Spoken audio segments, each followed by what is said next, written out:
वालेकुम। मेरा नाम डॉक्टर सैफुल्लाह है और मैं फैमिली डेंटल क्लिनिक का सीईओ बात कर रहा हूँ।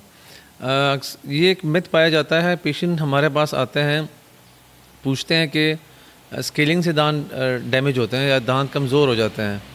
हकीकत ये है कि स्केलिंग से दांत कोई कमज़ोर नहीं होते।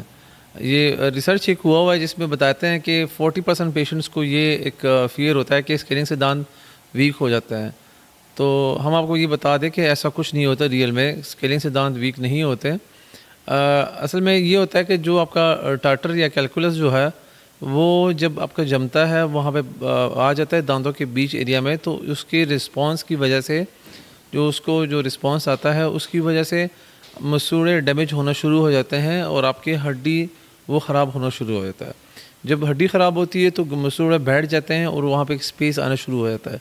लेकिन उस स्पेस को जो है ना, वो जो टार्टर है उसको या कैलकुलस उसको कवर कर देता है, और आपको with passage of time feel नहीं होता। और जब आप स्केलिंग के लिए आते हैं और डॉक्टर स्केलिंग कर लेता है, तो वो जो कैलकुलस जब रिमूव होता है तो वो स्पेस उसी तरह रह जाता है। तो पेशेंट ये फील करते हैं जैसे ही कि दांतों में स्पेसिस आ गई है। वो एक्चुअली स्पेस नहीं होता, क्योंकि आपके तो गम्स ऑलरेडी नीचे गए होते हैं। तो दूसरा पेशेंट ये फील करता है जैसे दांतों में सेंसिटिविटी बढ़ जाती है।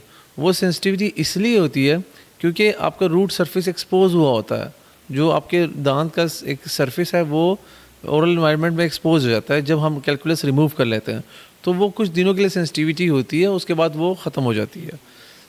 और तीसरे पेशेंट्स को ये फील होने लगता है जैसे दांत हिल रहा है, तो वो भी विद पैसेज ऑफ टाइम ठीक हो जाता है। कुछ ही हफ्तों में वो भी मसला आपका हल हो जाता है। मोबिलिटी भी इस वजह से होती है क्योंकि आपका बोन लॉस होती है, तो उस वजह से आपकी मोबिलिटी शुरू में तो फील नहीं होती, लेकिन क्योंकि कैलकुलस होता है तो उसने बांध के रखा होता है। जैसे ही हम कैलकुलस रिमूव करते हैं तो फिर जो है ना आपके दांत हिलना शुरू कर देते हैं, लेकिन वो वापस जैसे ही हीलिंग होती है वो इम्प्रूव हो जाता है। अच्छा, दूसरी बात ये है कि आप जब भी किसी डेंटिस्ट को सेलेक्ट करना चाहें तो आप सिलेक्शन जो है ना किस बेस पे करना चाहिए आपको, क्योंकि बड़ा मुश्किल होता है किस डेंटिस्ट के पास जाना चाहिए। दो तरह के डेंटिस्ट होते हैं। एक होता है जो कि आपका प्रोएक्टिव डेंटिस्ट होता है, और एक होता है ना वो ट्रीटमेंट सिर्फ करता है। मतलब उसका ये होता है कि वो दिखता है कि कैविटी है तो बस कैविटी को फिल कर लेता है, और आपको वो हेल्प नहीं करता, आपको गाइड नहीं करता।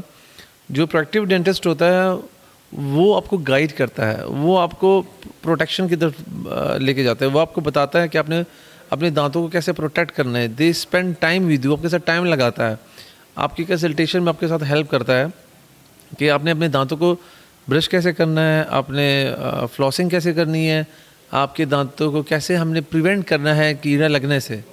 तो चूज़ आपने करना है कि आपको किस डेंटिस्ट के पास जाना है। तो ये आप इसको देख सकते हैं। Thank you so much.